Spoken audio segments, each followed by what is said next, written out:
Hi hello నమస్తే, నేను మీ మధు. ఒక దెబ్బకు రెండు పిట్టలనే సామెత వినే ఉంటారు. సేమ్ టు సేమ్ అదే రీతిలో డిప్యూటీ సీఎం పవన్ కళ్యాణ్ వేసిన ప్లాన్ కు తలలు పట్టుకుంటున్నారట ఆ పార్టీ. అసలు ఏం చెయ్యాలో తోచక ఆ పార్టీ నేతలు ఆలోచనలో పడినట్లు పొలిటికల్ టాక్. మనం ఒకటి తలుస్తే ఇంకొకటి జరుగుతుండడం ఆ పార్టీకి రుచించడం లేదట. ఇంతలా పవన్ దెబ్బకు విలవిలలాడుతున్న పార్టీ ఏదో అనుకోవద్దండి, అది వైసీపీనేనట. ఈ మాటలు అంటున్నది మాత్రం రాజకీయ విశ్లేషకులే. ఏపీలో ఎన్నికల అనంతరం మళ్లీ పుంజుకోవాలన్నది వైసీపీ ప్లాన్.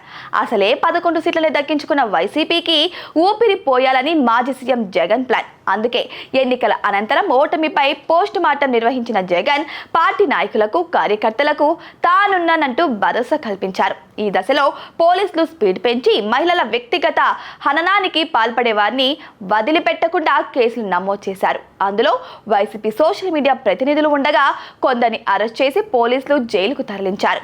ఇక సైలెంట్ గా ఉంటే కుదరదన్న అభిప్రాయంతో జగన్ కూటమిపై సమర శంఖం మోగించారు.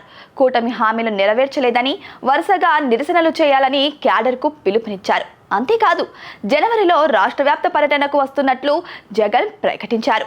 ప్రతి బుధ, గురువారాల్లో జిల్లాలలో పర్యటించేందుకు జగన్ సిద్ధమవుతున్నారు. అయితే ఇక్కడే డిప్యూటీ సీఎం పవన్ కళ్యాణ్ వేసిన ప్లాన్కి వైసీపీకి దిమ్మ తిరిగిందట. ఇటీవల జగన్ సొంత జిల్లా కడపలో ఓ ఎంపీడీఓపై వైసీపీ నాయకుడు దాడికి పాల్పడడంతో పవన్ నేరుగా కడపలో పర్యటించారు.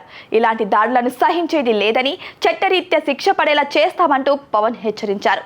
అంతవరకు ఓకే, గానీ ఇలాంటి ఘటనలు మరెక్కడా జరగకుండా ప్రభుత్వ ఉద్యోగుల్లో ధైర్యం నింపేందుకు జిల్లాల పర్యటనకు రానున్నట్టు పవన్ ప్రకటించారు.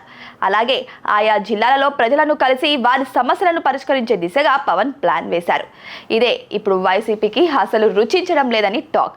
అసలే పార్టీని బలోపేతం చేసుకునేందుకు జగన్ జిల్లాల పర్యటనకు వస్తున్న సమయంలో పవన్ కూడా జిల్లాల పర్యటన సాగిస్తారంటూ చెప్పడంపై ఆ నేతలు సమాలోచనలో పడ్డారట.